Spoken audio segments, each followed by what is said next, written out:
We're joined by two guests in the studio. We're going to be talking about very many things that are happening in the country currently. Dr. Daniel Kanchori is a political analyst and an advocate, and Professor Joseph Naituli is a governance analyst. Gentlemen, good morning. Can you change good morning? Can you change that to Gitile Naituli? Gitile Naituli. I know, this is the name that everybody knows you by. Professor Gitile Naituli, karibu sana to Kenya's biggest conversation. Thank you very much. Finally, you're in the hot seat of the situation room. That is wonderful. Good to have you here. Good morning. Dr. Kanchori as well, karibu sana. Asante nashukuru. Kenya's the hot seat of the situation room. How does it feel? I'm up to the task. Very good. Very good. We'll discuss what's happening in the country shortly. As we do that, also reminding everybody why EcoBank is the Pan-African Bank. Okay, well, we'll do it one more time. The fact that you can have 35 different African markets all plugged into one platform for one bank means that wherever you go, whatever you do in terms of your business, that you will continue as though you never left. It's seamless, and EcoBank says that because you have this platform, you're all right to getting through with your banking needs and your banking processes. So it's a better way to do business, and because it's a better way, it's a better Africa. Kabisa. Siti, welcome the gentleman with the day's proverb. Yes, our proverbs for the whole of this week come from the Republic of Burundi. Yes, there's a question that I asked at the beginning of the show, and I'm going to ask it of you. What is the capital of Burundi? Bujumbura. Bujumbura. Well, yes, it is a capital of sorts, but that's the economic capital. The administrative capital is a place called Gitega. Many African countries actually have that, which means in Kenya we also need to have one. Probably we should have our administrative capital in what? Isiolo, perhaps? Isiolo is the center of Kenya. Yes, exactly. And Kitengela also. That's good thinking. Yes, but Kitengela is very near Nairobi. Kitengela is within the Nairobi metropolitan area. Kitengela is in Nairobi. It's a very good suggestion, but we already have Nairobi, so why do we need Kitengela? And Kitengela is really within Nairobi. Kitengela is white because it extends Isiolo up to... would be very appropriate. Isiolo would be appropriate for Professor Gitile Naituli. I can see that. Although Tokto can actually be a very good place. Here we go. Okay. All right, fine. Okay. Why don't we The just make it proverb, Lagos? Siti. The proverb for the day. You cannot hide the smoke of the heart you have set on fire. You cannot hide the smoke of the heart that you have set on fire. You know, heart here is not H-E-A-R-T. It would actually work, though. Yes, It was exactly. hard. Umewakisha moto roho ya mtu. That's Hapana the hiyo. feature. We are Kenyans. Yes. When you hear heart, mtu anashindwa ni roho, ni nyumba, ni kuumia, ni kofia. No. See hiyo. Hut as in nyumba. Heart as in nyumba. Okay. Eh. Sio kofia. Hapana, sio kofia. Okay. Sio roho. Sio kuumia. Hapana. Haina uhusiano wote na mapenzi. Yeah. Unfortunately. Nyumba. You cannot. Manyata. Thank you so much. See, now that one, there's no debate there after. Yes. Hiyo tumefunga. You cannot do what? You can't hide from the smoke of the heart you have set on fire. All right. Dr. Kanchori, what's your interpretation of this proverb? I want to interpret from the Maasai context. We have that small manyata. Once we use the cow dung. And it's a good mosquito repellent, natural mosquito repellent. So, if there is a cause effect in everything that you do, so consequences for everything. That's it. There are consequences for everything. True, simple, and to the point. Prof, what's your interpretation? I'll look at it differently. I think a little deeper meaning that it's hard to find the truth. You can lie as much as you want, but the truth will still be out there and eventually win temporarily. The lie may carry the day temporarily, but eventually to be exposed. You see, you already the fire is out there, the smoke is already rising, And that would describe what we do here very well, because we seem to have accepted lying as a way of doing business, but it's very handy to find the fact that it is still a lie. You can lie as much as you want. Yes. But we will see it. Yeah, we will see it. Okay. We will see for what it is. Yes. I want to read you two headlines in the papers today. One is the Daily Nation. Housing levy set for return as Ruto ascends to the bill today. President Ruto will this morning sign into law the controversial affordable housing bill, signaling the return of the housing levy deductions. The KK government had been stopped by the courts from effecting the deductions, with the court ruling that the housing levy was introduced without a legal framework. And then now that went to Parliament, bill passed in Parliament, and if the president assents to it today, it means that we start getting back into the deductions of housing levy. Headline in the Standard. KRA news tightens on hustlers. Move by KRA to expand the tax bracket has reached the small and micro businesses. Border riders, merchants, matatu operators, among others, will now have to comply and pay up or risk losing customers who need EIMS receipts to file. First reaction, Prof. I would think that somebody is already drafting a challenge in the court, a petition over that law. As soon as it is signed, then you can actually move to court and challenge it. You see, there is one weakness that law is not going to be able to overcome. The fact that the money is from the public, and the fact the land is also from the public. So you can't use the public money and the public land and then sell those houses. The only thing you can do is to hand over those houses to national housing and allow people to rent. Alternatively, get an inventory of citizens who are homeless in every county. And once those houses are complete, then they ballot and occupy them for free.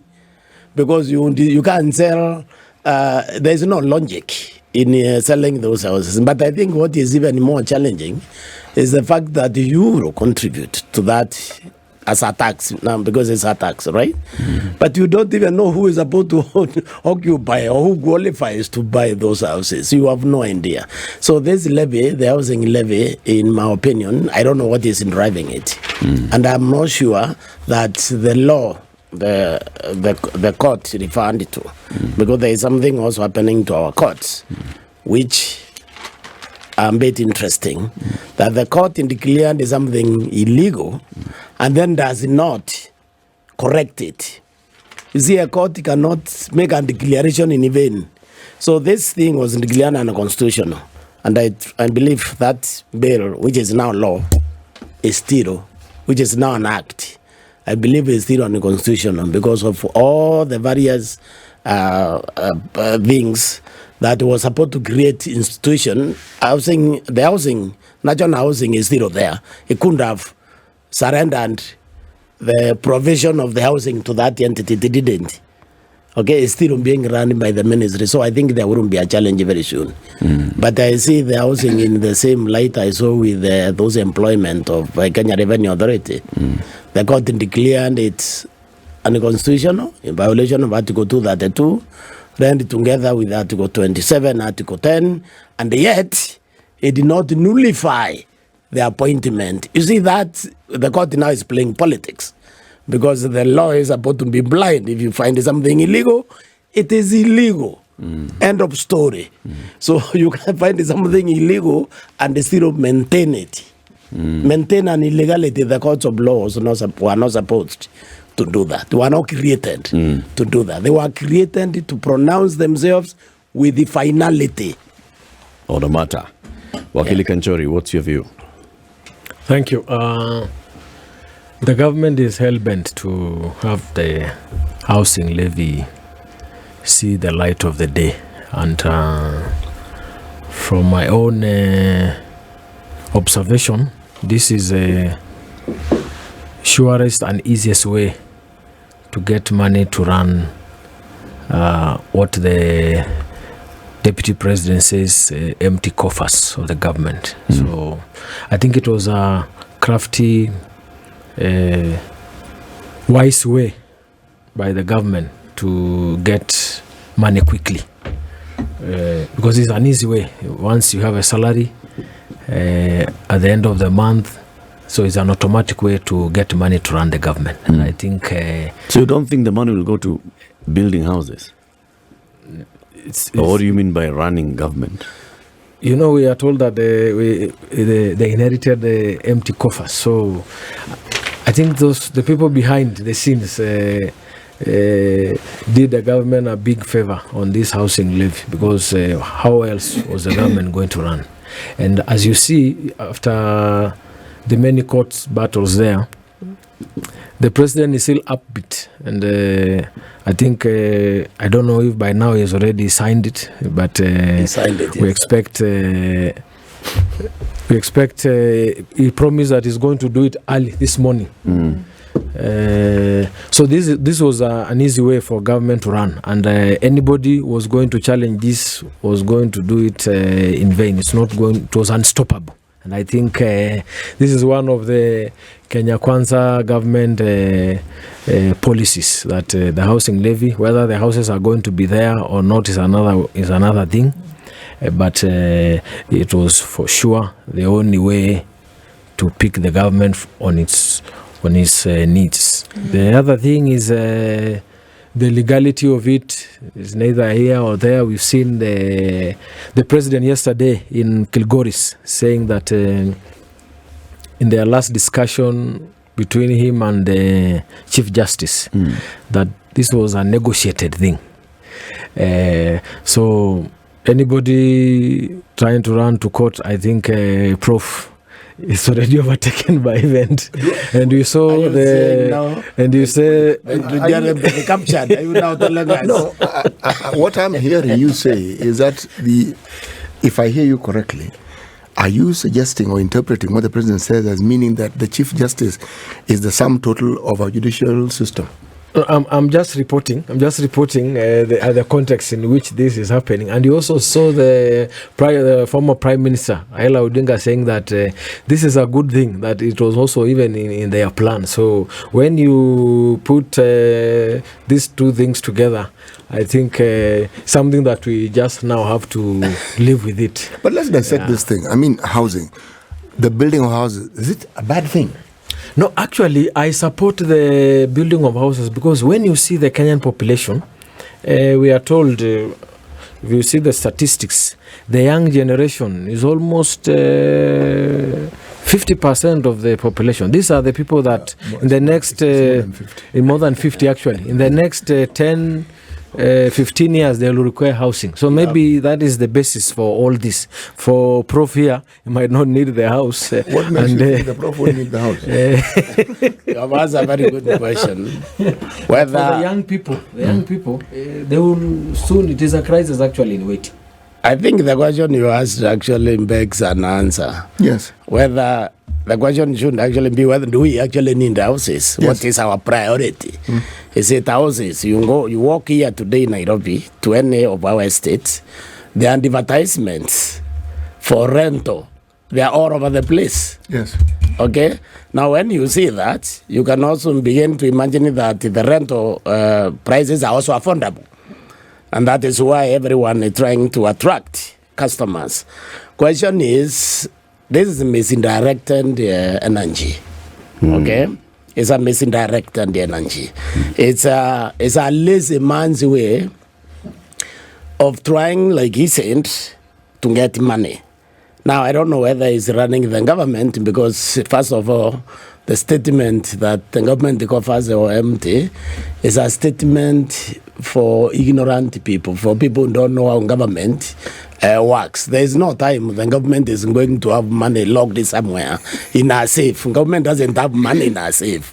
The government money is consumed as it's coming in. So you can't come and say, I found 200 trillion, whatever.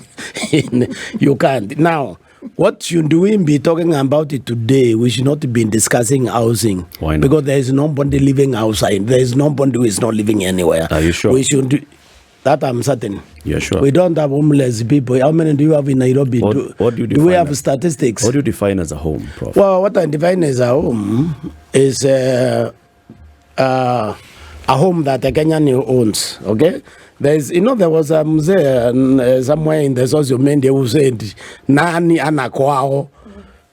You can't find most Kenyans who really don't have a home somewhere. This is not Not a Europe. home somewhere. Yeah. So you have a home in Shags, but you're living in Nairobi. Are Yeah, you living in a but home? who told you that I want to settle in Nairobi? You are taking my money You are right now to in give me a Nairobi, home. Prof. No. Prof, you are right now in Nairobi. Yes. I'm in Nairobi, but who told you I want to live in Nairobi? It doesn't matter. You are in Nairobi today. Did you sleep in a house? Yes, I did. Has everybody who's in Nairobi slept in a house I of the would same say- quality as the house you slept I in? would actually answer in the affirmative on that one. Right. And that's why I would say, And this is a house that Yeah. has proper wall, yeah, proper floor, exactly. proper roofing, Yeah. has water running, Yeah. has a toilet. Yeah. You realize now you're actually going somewhere. Yes, I am. If we are doing urban upgrade, and we are now building these houses for people who live in Mathare, who live in Mukoro Kwanjenga, we would be making sense. But is that where we are building these houses? So the question to you, Prof, Yes. the people that you've just described, those in Mathare, those in Yeah. Mukuru Kwanyenga, Yes. do they have a need for housing? They do. But So- that's not what we are So doing. your earlier statement that nobody has a need for housing is therefore false. No, it was false. Okay. Because that was Angulubo statement. So there's a need for housing. There is a need, but there is a need for forecast. And there's a need for housing based on statistics. Yeah. And the statistics from the National Bureau of Statistics show that in urban areas, many people live in what would be considered informal settlements. Yes, A sizable population, exactly. 50% if not more. Yes. Is that a crisis or is that not? 50% of Nairobi residents, who are how many?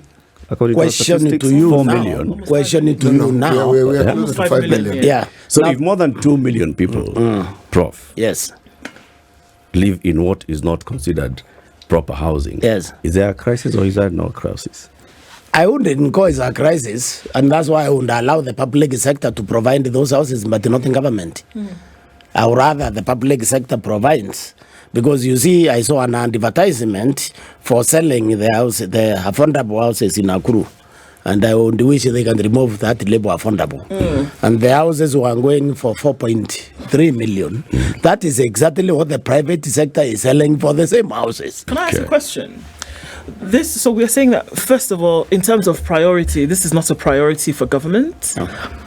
If we saw that the same mechanism was used, but implemented in a different sector, would we have the same issue? For example, if health, for example, was selected, or education, and the government came up with a new levy and said, you know what, for the last 50 years, we've been having an issue with health or education in this country. And what we're going to do is that we're going to ask everybody to now contribute just a little bit more towards this program, so that every single Kenyan can have the opportunity for uninterrupted quality healthcare round the clock. Would it, or education, That- or to ensure that every child, no matter where they were, would be in class with a fully functional classroom, and that every school would have all the amenities and facilities that they needed to deliver an education? Would we be all right That with will that? be perfect. And I wish they are listening to you now from that statement you just issued. You see, you walk out here right now, go to any dispensary in Nairobi, you may find a nurse or someone to describe some medicine for you, but you still must go out and buy. So if we stocked our dispensaries with the necessary medicine for our people, we improved the capacity for those doctors to evaluate your sickness and so on. We ironed the 4,000 doctors, not ironed. We are able to place those interns who are now the reason for the strike in their place, so that we are creating an environment where the Kenyans are proper. That people will pay. The Kenyans will gladly pay. The people having issues with this housing, because it still looks like a method of transferring public resources to individuals. Because the public, you cannot have a situation where public land, whether it's owned by the county or the national government, is transferred to an individual. The whatever fellow is building those houses.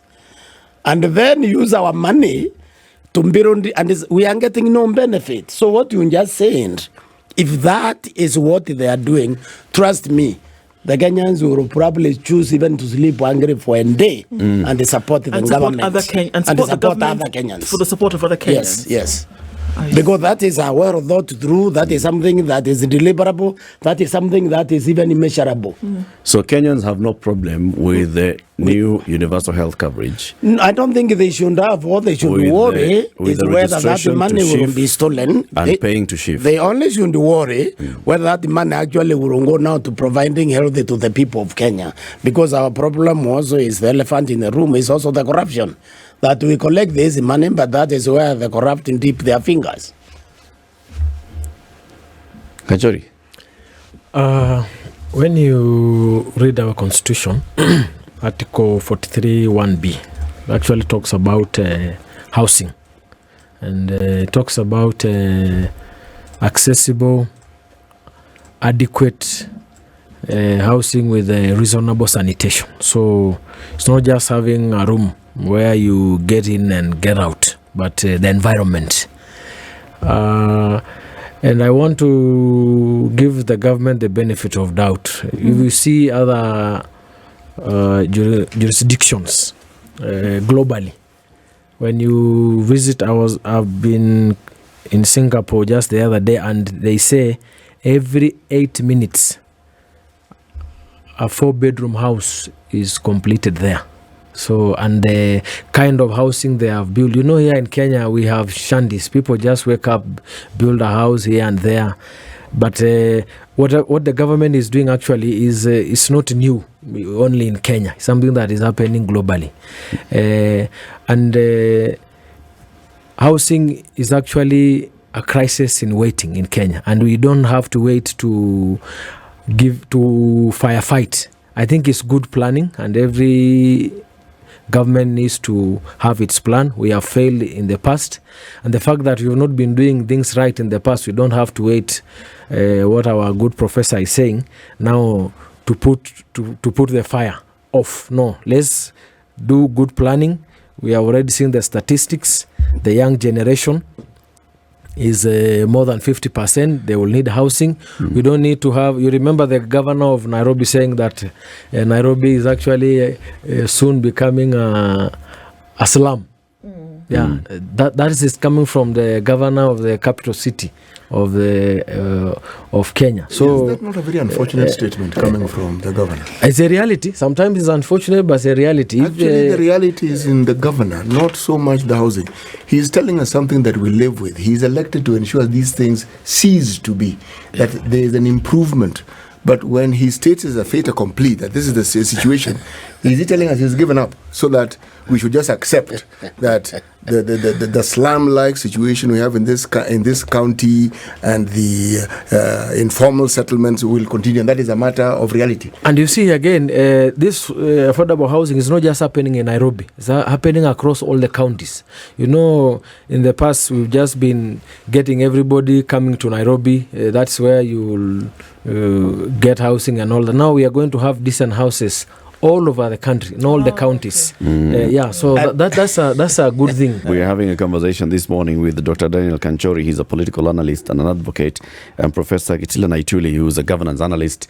This is Kenya's biggest conversation. We are talking about the state of the nation, politics and governance and what's happening. One of the issues that we also talked about is this headline in the Standard this morning.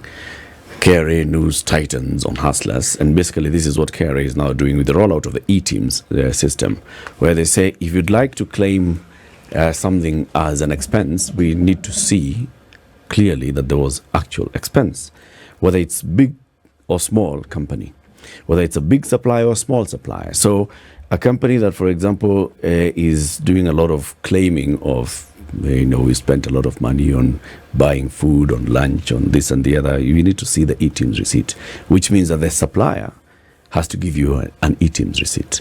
Taxi has to give you an EIMS receipt. You're supplying small business, supplying to a bigger business, you must generate EIMS.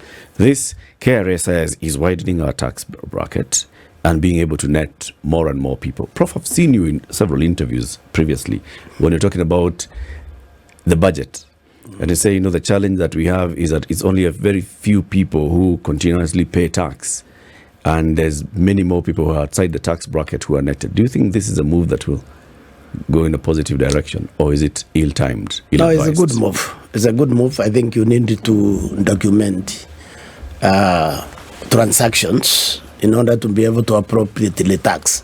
So that is a very good move. But I just want to throw something quickly, because my friend is in Dr. Kanchori. He talked about the fire in a house. But you see what is happening in Kanchori when you have too much taxation. You don't actually collect more money. Okay? Now, you increase the cost of doing business, like this housing tax is actually increasing the cost of doing business. Now, when you increase the cost of doing business, you in fact shrink the tax base, because assume I have 5 employees. But now, I need to match the 1% deduction, and remember it's on gross, not even on net. What I would do is probably I'll get rid of 3, so I can maintain it too. Now the government loses the pay as you earn and so on, and it loses also on consumption, because the thing. So what I think what the government is doing, I don't know, and they have all these economists. You know, there is something called rearranging furniture when the house is already on fire. You busy rearranging furniture as opposed to concentrating on putting out the fire. So the government is concentrating too much on collecting taxes. Collecting taxes does not amount to expanding the tax base. What amounts to expanding the tax base is having policies that enable people to hire more, expand their business, and therefore hire more Kenyans. Increase production, so you also sell outside the country. So we are not, I don't see an increase, a focus on increasing production and people starting new business, easing entry point from business. I don't see that. I see focus on collection. Focus on collection in the short term, it may actually collect money. In the long term, it abandons businesses and those who can leave the space they actually leave, the exit. So I think we need to rethink this idea that you can only collect. You see, it's like we have produced more miracles as opposed to people feeding the cow. So that it can give birth. So that they can so we have more. So this is the challenge, and Dr. Kanchori, we have to face.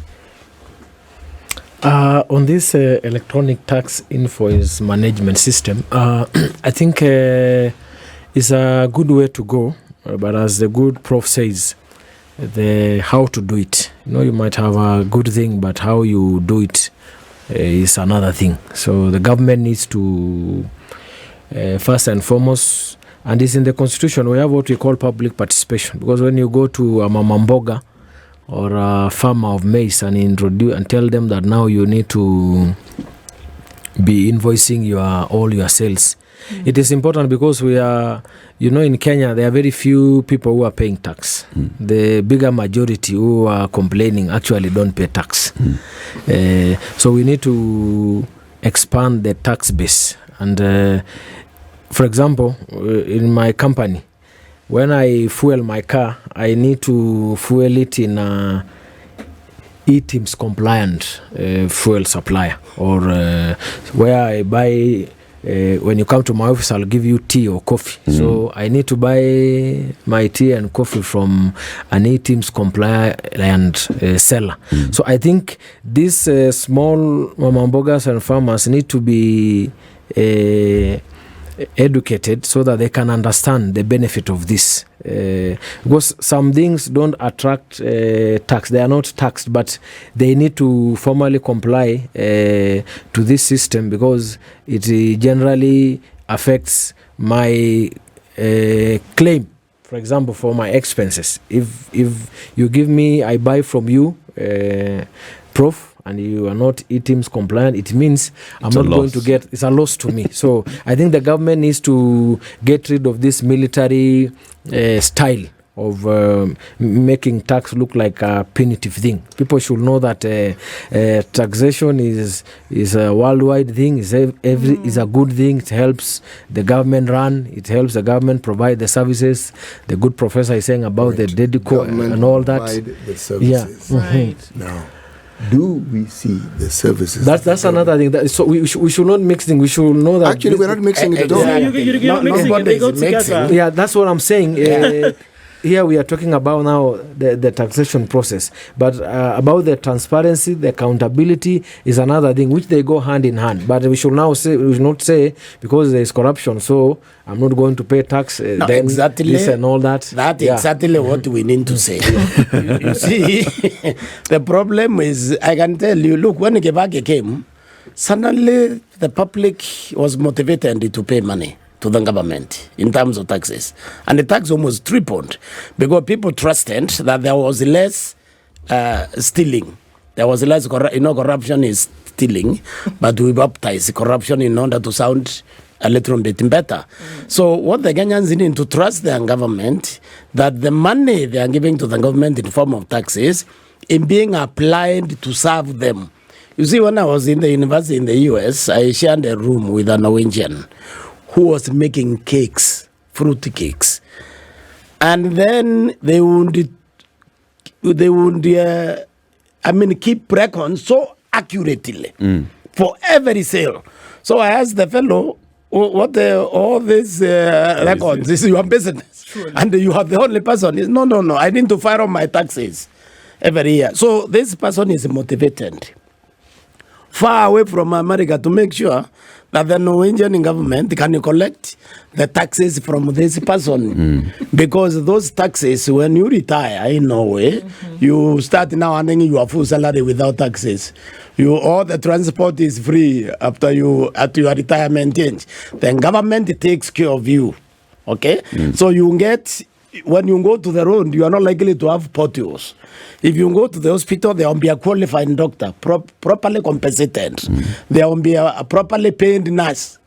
Okay? There will be no strikes like you're having now. People are dying right now as we speak. Because without these doctors, if you have an accident, how are you going to escape bleeding to death when there is nobody to give you emergency treatment? So the government cares. The government feels my pain. I should also support my government. So this is how citizens are motivated. It's not by training the tax collectors in Imanyani. People will still refuse to pay. Whatever they can avoid, they will avoid. I wanted to ask the good doctor here. Is there anything in this country that is not taxed? Before I answer your question, it's good to be fair. And I say that taxation is good. And it should the common mwananchi should be told that the government runs on taxation. The good professor said that government has no locker where it keeps its money.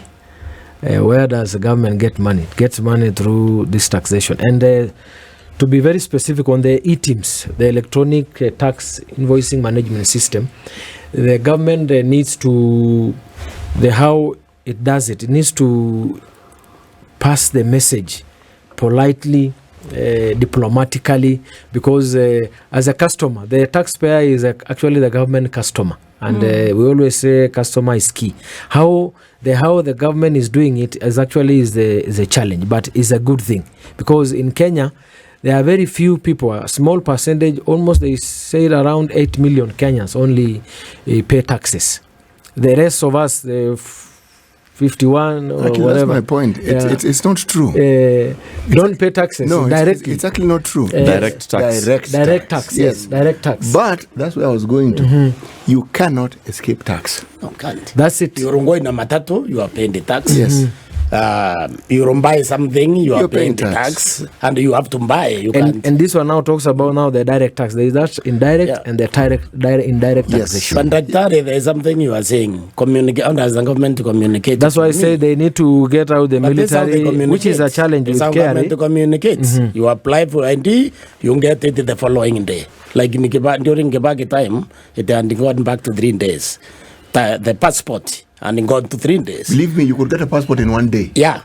It had gone in that level. So this is how the government communicates that you apply, and those things come from your taxes. You don't pay, they have doubled now everything. So the way you communicate is you have a sick child, you go to hospital, the child is treated. There is a doctor there. There was medicine in hospital. This is how the government communicate. You go to the road, you don't have potholes. The accidents is down. The cost of living in general, because inflation is arrested. There is no inflation. It's properly arrested because there is no privilege. The economy is doing well. This is how government communicates. The government, they can't come to me and tell me, oh yeah, pay tax is a very good idea. But then, when one of the government ministers has a function in Naivasha, they loaned an helicopter. And then the car goes down to pick them there. So the way the government uses my money is the communication to me to willingly pay tax and to persuade my neighbor who is not paying that you need to pay. But if these fellows are in the air every day, there is no control on expenditure, because trust me, this government does not require a budget of 4 trillion. This government can run with the 2-point-something trillion shillings. I think the stock of a people actually matters, and I think Kenyans are actually quite resilient when it comes to dealing with a number of things. Absolutely. And so why I say the stock of a people matters is that you keep throwing things at Kenyans every day, they're going to keep taking it in. I mean, CT says, let it go to 500. We will pay, right? That people will pay. But I think that the requisite action also then needs to be quite significant in some of the things that we're hearing this morning. That I don't think there's a question. I don't think there's any nation, any jurisdiction on earth whereby taxes are not demanded of the people. I think it is a requirement, and I think by and large that people they know that this needs to happen. But I think the response that you give to people is that certain things work without having people having to ask for them. And that if you cannot see through an action, there's the problem. That when something new comes, that if it's not transparent, we cannot see through it and what it is supposed to do, then that is where people will have an issue. I think for the most part, Kenyans bring something new, they will take it and say, okay, let's, not like your other brothers on the western side of the continent who, but look, they will essentially do it. But we're saying that, can you see through any new requirement that is brought? And if we can't see through it, then that is where the problem is. But if we look at the way things have been going and the things that have come across is, how can you ask Kenyans that with any new requirement that comes to them, that they must take it as it is if they can't see through it? And I think that's how do you make it what happens when they get transparent? At some point, Kenyans will hit a wall and they will say, you know what, this is enough. We cannot take this anymore. I think the answer to that would be, if these things are happening, if you have medicine in hospitals, if you have roads that work, if people can take their produce to markets without problems, if capitation for schools is actually paid from January to December in full every year, and that you don't have 54 billion shillings whole over 5 years, that's the answer that Kenyans will now say, you know what, actually, you want another levy? Bring it. If that's going to make things happen, bring it. They'll even ask you to bring it. But that isn't happening. What's happening is the situation we're referring to is worsening. So the disparity and the desperation go hand in hand. On the one hand, there are people who don't know whether they're going to eat today. On the other hand, there are people living large openly. It's conspicuous. It's in your face. Even if you don't want to see it, you will see it. Now, this is the stuff that insurrection is made of. Because the very things that you want, it doesn't matter what your situation is in life. What you want is the same thing as the other person. Everyone wants their children to go to a good school. Everyone wants their children to have a good meal. Everyone. Now, I am paying taxes. My children go to school and I'm required to pay more money for fees that I'm told is actually supposed to be free. Hospitals, I'm told I'm supposed to get free medication, and yet I am charged. I mean, everything that is supposed to come to me is convoluted. Now, how am I supposed to react? Am I supposed to keep taking it in indefinitely? I'm afraid it doesn't work that way. No, you see, Kenyans look at the budget, for example. the proposal. And you see, Parliament is about 369. Yes. And they have 300 billion, like 1 billion per person per year. Or you look at the State House budget, and it's closer to the Ministry of Education budget. Then when you look at all this, you wonder whether these people live with you here or somewhere else. Because also you look at agriculture. Why would you have billions in a ministry already involved? But in this, which is policy, you see the agriculture ideally is left at the national level, is policy level. Yes. But that means most of that money should be pushed to counties. Yes. In order to support agriculture. So the same thing with the health. Most of the money at the health, because now it's policy and coordination, it should have very little. That money shouldn't be going. In other words, counties shouldn't be right now sharing $1 trillion, not the 300-400 billion we are hearing about. Okay, so we are not doing that. The thing is, what is making Kenyans reluctant, or rather, pay with a lot of pain, because they have no choice, because the God on earth has spoken. You see, you have God in heaven, and the God on earth is a government. So the God on earth have spoken. You must pay, but you feel robbed. You don't feel that you have supported your government. You feel your government has robbed you violently. Basically, robbery without violence, because they have sinned so. So we would like a situation where we willingly support our government. Because like Obama said, there is no one who wants his government to fail, because when a government to fail, you also fail. So everybody wants the government to succeed, but we want a government that is not robbing us. We want a government that cares. The government that feels our pain. That is what we are looking for. I think there is the other side of the coin on this. Kenyans need to know that, as the professor is saying, tax is not a voluntary thing that you need to pay. It's a law, because before anything is declared tax, it has gone through the processes of parliament. It is true that the government needs to also to account for whatever shilling is getting from Kenyans, reduce wastage, privilege, and ensure that all the culprits that are engaged in corruption are held accountable. But it is also important, because it's not fair to just assume that a mama mboga, maybe who does not operate a smartphone, can be able to download an EIMS whatever app. So that's what I'm saying.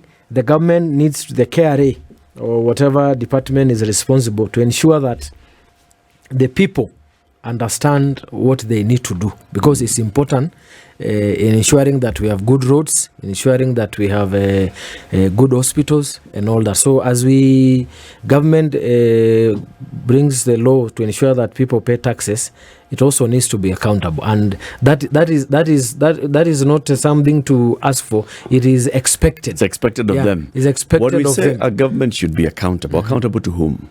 Is accountable to the citizens. Okay. And you remember when the citizens have a responsibility to hold the government accountable? Absolutely. Are the citizens exercising that responsibility? No, they're not. Because if we just whine and say and we have a responsibility, then I think it won't be a good thing as a responsible citizen. Let me give you an example. And if you pay what you pay, if I am paying something, then I ought to ensure that I put the government to account to what I'm saying. We need services, we need good roads, we need doctors in our. But if we don't pay, that's wine, nothing is going to happen. You know, one way of holding the government to account is having a responsive parliament. A parliament which represents the people. You know, we say parliament is people's representative. Yep. But in our situation where now you don't have a parliament, because we don't have a parliament we didn't have a parliament during the Jubilee administration, and we don't have one now. Because you see, there is something I want to ask here. So all these people who seem to enter that building, they are just there. They pass everything the executive want. You see their job. You see, we have a three-way government. We establish what is called checks and imbalances. So in judiciary and parliament and to check one another. Yeah. But if the executive get everything they ask, whether it's harming the public or not, then do you have people's representative? So these ETMs you are talking about, is the KRA supplying them for free? I guess the answer probably is no. Meaning somebody has attended to import those. No, it's an app. It's actually... Are they free? Yeah, It's a free app. A free app. It's a Oh, free if app, it's yeah. free, They are no if longer it's used free, the then physical it's okay. machines. Yeah. Yes, if it's free, then it's okay. But the point here is public hold the government to account through their representatives. Or directly. Or directly according to Article 1, but we haven't reached there yet. We need to Article 1 means legislation. We need to hold the parliament to account because it's the one that comes up with the budget. It's the one that passes taxation laws. Exactly. It's the one that then should hold the others accountable. But gentlemen, our time is up. Thank you very much for joining us. Maybe today. just to assist the good professor, We have we like 10 actually have a seconds. parliament. Only maybe, that. Only that maybe they are not up to the task, but we actually have a parliament. He's just defined absence. Parliament of monkeys. Yes. Thank you very much, Daktari. Dr. Daniel Kanchori is a political analyst and an advocate, and Professor Gitile Naituli is a governance analyst. They've been our guests this morning. Keep it here for more conversations. This is the Situation Room, the only way to start your day.